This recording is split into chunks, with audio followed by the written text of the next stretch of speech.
Hey everyone, Brendan Snyder here. How are you? Thanks so much for joining me and welcome to another episode of New Music Finds, where I like to collect together all the different things that I purchased over the past week and present it to you, give you a little bit of feedback on it, explain what the stuff is, why I bought it, and maybe help you guys decide if you want to pick any of this stuff up. I've got 14 things to run through with you, new releases, stuff off of eBay, Amazon, you name it. I got a little bit of everything here. We'll get into that in just a bit. But before we start, if you're new to my channel and haven't already hit the subscribe button, please do. Also comment, like, subscribe, turn on notifications. You're going to stay up to date on everything going on right here on this channel with me. Thanks, guys. So we're going to start with new releases. And first one up was the Wings 50th anniversary Band on the Run underdubbed mixes. Now, they did re-release as part of this the album itself. So you get the album, it's remastered. What's interesting is they chose to do the US track listing as part of this. So it added in one song, Helen Wheels. And I only had, I guess, the UK pressing of it, or track listing, I should really say, but that was just sort of the definitive version that during previous remasters and things, the way that it was. So it was 9 tracks. So this one adds a track. I'm sure I've got the song Helen Wheels as a bonus to one of the reissues that I've got of a Band on the Run, but it is nice to get it in the track listing the way that it was for the US edition on here, make it a little different since I've got to buy it again. I mean, at this point, I've got 3 copies now of it. I'm sure those of you that grew up with this probably have even more if you consider adding in your vinyl, your maybe a cassette version of it. I've got 3 on CD, an original one that I picked up, and then the triple CD remastered reissue that Paul McCartney did, and of course now this one here. But the cool thing about this one is that disc 2 on here has what they are calling the underdub mixes. And so those are actually rough mixes before all the overdubs were added into it. And I've heard, some of you guys say, that you've listened to it, there's not a lot of difference, it's not worth picking up. That's cool, I get that. But as somebody who knows the album really well, and Paul McCartney always does high levels of production on these things, even subtle additions to things that you maybe don't always pick up or recognize, it's kind of cool to hear just the straight band in the studio recording the bass line of the tracks and then what it became after that. So you could call them demos, but they're higher quality than demos. They just don't have any of the overdubs, the orchestration or additional harmonized vocals or whatever it might be. That stuff has not been added to it yet. All in all, I gotta say, I think it's pretty cool. I also like that it's got the white cover to it that is different than what we know. And when you pull out the CDs, they come in these sleeves. So you get the original. This is what it's coming in here. And then when you open this thing up, you get this thing in the middle, which has a whole bunch of Polaroids that were taken during the recording of the album itself. And I thought that was also kind of a cool thing to be getting as part of this. And the underdub mixes comes in its own sleeve, nothing on the back side of it, but that's always nice too for them to go the extra mile, giving you a separate sleeve for the CD that then goes inside this packaging as a whole. Next thing I picked up new release wise, the Mascis in his new album, which is called What Do We Do Now? It's got that typical art style of stuff that we know all his albums for. It's on the Sub Pop label. Dinosaur Jr. frontman is who this is. And this was an album I wasn't really expecting to like, but actually have found out or turned out to really enjoy this release. It is more of a clean guitar, acoustical instrumentation, but it is a full band. You get drums, bass, guitars. It's all mixed together. It's very well produced. Mascis sounds great singing on it. It's got all the characteristics of Dinosaur Jr. It's just not as heavy as typical Dinosaur Jr., which isn't all that heavy, but it doesn't have the electric, fuzzed out guitar that we know a lot of that stuff to be. All in all, though, I have to say, as a huge Dinosaur Jr. fan, I'm really loving this here. It's so much better than I was anticipating, and glad I picked it up. Now, one that I've had on back order for quite some time through Amazon, and it finally came out, was Jeff Paris, his debut solo album called Race to Paradise. There's 4 bonus tracks on this, and it's done by Bad Reputation Records, who always does a great job. I had, I think it was a Rock Candy Records, his second solo album, which had the song Crying, which would be covered by Vixen. And I think he might have had another song on there too, but I knew the songs that were later covered by the other artists. When I found out Jeff Paris was the one that wrote those and they appeared on his solo album, I picked that up. Really, really enjoyed that, so I definitely wanted to get a hold of this.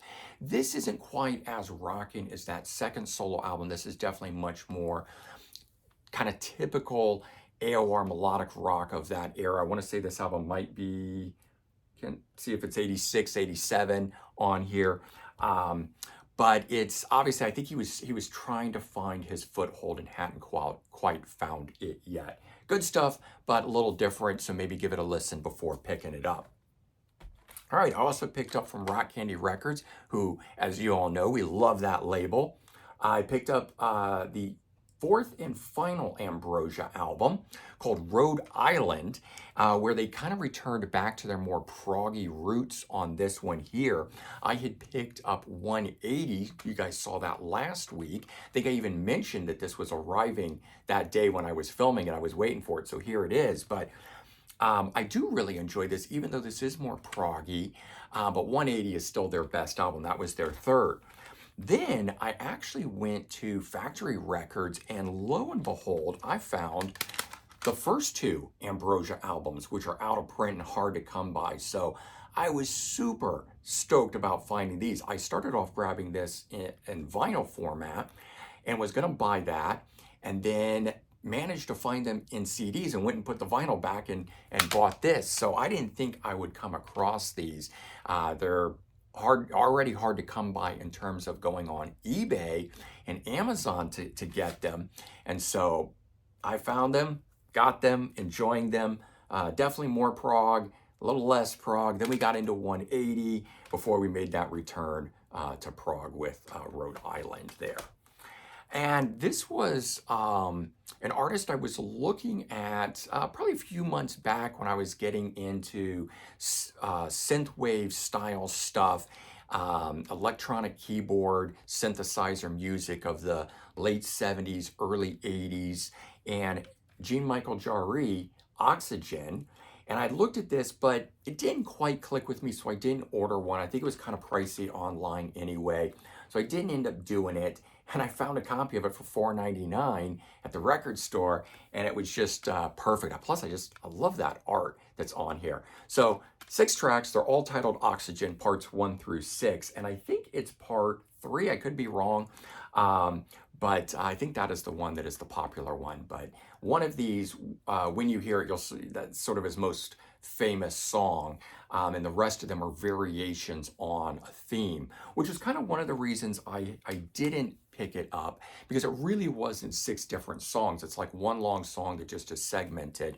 But I wanted it for the collection, and now I can give it a real listen. And I was walking around the store before picking it up with my headphones on, listening to it, and I was digging it. So I was kind of like, certainly for $4.99, I'm going to pick that up. And then I actually went to 2 record stores yesterday. So did Sound Exchange, and then after that I did Factory Records. And at Sound Exchange, I was listening to this artist and chose not to buy it. And then later on I went to Factory and I found a used copy of it for $4.99. Alphaville, a band that I've never paid attention to. I know the album cover, definitely 80s pop music, dance music. I don't know what you really want to call it. I don't know if they classified as new wave. This is 1984. But giving it a listen, it was definitely in the vein of stuff that I like, other artists that were from that time and era. And I just never really checked this band out before. Always kind of flew under the radar for me. So I decided to pick this up, give it a chance. I'm going to dig into this and see what I think. And maybe when the whole 80s keyboard sound strikes me again, I'll load up on some more Alphaville. But I got that. And then I'm trying to remember now if in last week's episode I had any Jefferson Airplane Starship or whether I was just listening to it at that time, but that was a week ago. And I have stocked up on sort of the last stuff that I didn't already own. I picked up a 3 CD package by the Airplane, and the only album I needed was Long John Silver.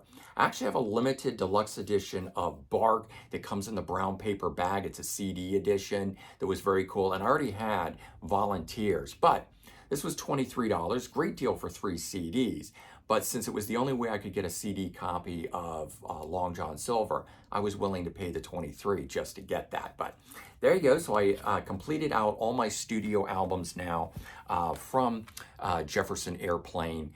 And I have all the studio albums from Jefferson Starship, except Modern Times. It's not available on a CD, at least a standalone CD. I still only have that one on vinyl. I added this to my collection, and similar thing, I already owned 30 Seconds Over Winterland, which I love as a live album, one of my favorite live albums. But this one here, Early Flight, I thought that was a live album as well.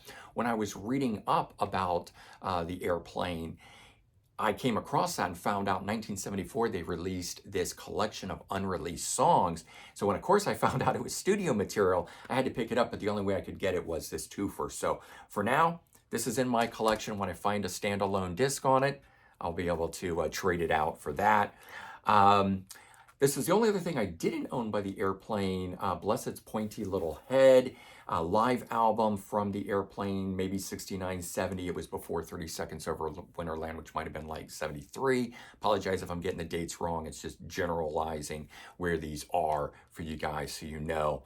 I have to say, I don't like this live album nearly as much as 30 Seconds Over Winterland. That one there blew my mind when I got it. I was just picking it up on a whim, and I've loved it ever since I got it. I picked this one up, maybe just not in the mood for it, but this one here didn't seem to have as much energy as the other one. Plus, I liked that there were some unreleased performances on 30 Seconds Over Winterland, which is actually the reason I picked this up. The song that opens 30 Seconds Over Winterland, Have You Seen the Saucers? I couldn't find that on any albums, and I didn't know what that was, so I really liked the live album for having it, but I didn't know it was on Early Flight. So that is track 9, and when I saw that, I immediately had to get this to get a studio version of that song, which I've always really enjoyed. And I picked up a best of. This is one of those series called the Platinum and Gold Collection.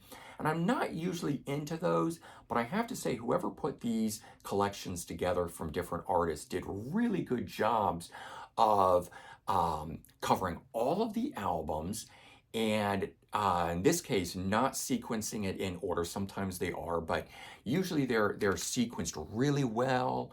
And the song selection is exactly what I would choose, meaning it's not always the hits. It kind of digs deep sometimes, so I picked this one up. Plus, I didn't have just a standalone Jefferson Starship collection that covered their whole career, because I have Jefferson Starship Gold, which stopped right before forgetting the album, but it had Jane. It was where they kind of really broke big into the adult-oriented rock world. So there was 3 or 4 albums that came out after that that weren't covered on Gold, and I have that. That was sort of the early era of Jefferson Starship. I also have a Starship compilation that also has Jefferson Starship on it, but I like it when they're kept separate. So that was why I ultimately picked this up, and really glad that I did. And something I've eyed for years and years but never picked up, finally broke down and got it because Amazon had it for $6.99 new, was Grace Slick and the Great Society. So her band before joining Jefferson Airplane on their second album, Surrealistic Pillow. And this is where she had the 2 songs, White Rabbit and Somebody to Love, written by our brother Darby Slick. So you can hear the original versions of it here, which Airplane actually did some changes to it that I think are why they're the big hits that they are. And maybe this manner they wouldn't have ever been. Who knows? I don't know if all of this is live, but definitely a lot of this is live. And I think they only put out a couple singles, never a full-length album. So this is just a collection of all this unreleased material by them. But 17 tracks on here, and it's just a great early, you know, collection of that San Francisco sound and vibe and so forth. And of course, Grace Slick from Jefferson Airplane, Jefferson Starship, and Starship. Pretty amazing that she, you know, spun the whole gauntlet of that band's history. And something I'd been looking at, again, a week or two back, but couldn't find a standalone CD copy of, Focus, Moving Waves. This album's very hard to come by and expensive when you do find it. I always see it for like $30+ out there. And I found a used copy of it for $7 or $8, I think. So really glad to get it. If you don't know Focus, they've got the song Hocus Pocus, probably their best known song. They're a Danish band. And the rest of their stuff is sometimes a little strange and weird. They're definitely part of the progressive rock world, psychedelic infused material. But I know the song Hocus Pocus when Gary Hoey covered it in like 90, 91, somewhere around in that era, maybe 92. And I was seeing that on like Headbangers Ball and stuff like that. And I was, my God, this thing's amazing. When I found out who the band was, and I first listened to it way back then, I didn't like it at all. Now when I listen to this, I actually really like it. And I'm glad to finally get this in my collection. I have a newer era album by Focus, just one album by them, but I never had anything from back in the original heyday of the group. And finally getting this album, which I think might be their second album. I'm not sure. I don't think this is the first album, but definitely their biggest or most well-known album. And so there you go. Those 14 things are what I picked up. And as I always say, you know, maybe that gave you guys some ideas. And if nothing else, you just kind of know where my mindset is at and where it might lead me on videos and things that I'm filming for this channel. But all in all, hopefully you guys had a good time watching. Certainly check back every Wednesday where I do new episodes of all the stuff that I purchased for you guys to see. And you can continue to watch this massive 12,000+ CD collection grow and grow and grow. And let's just hope that keeps on going. All right, everyone, take care, and I'll talk to you later. Bye-bye.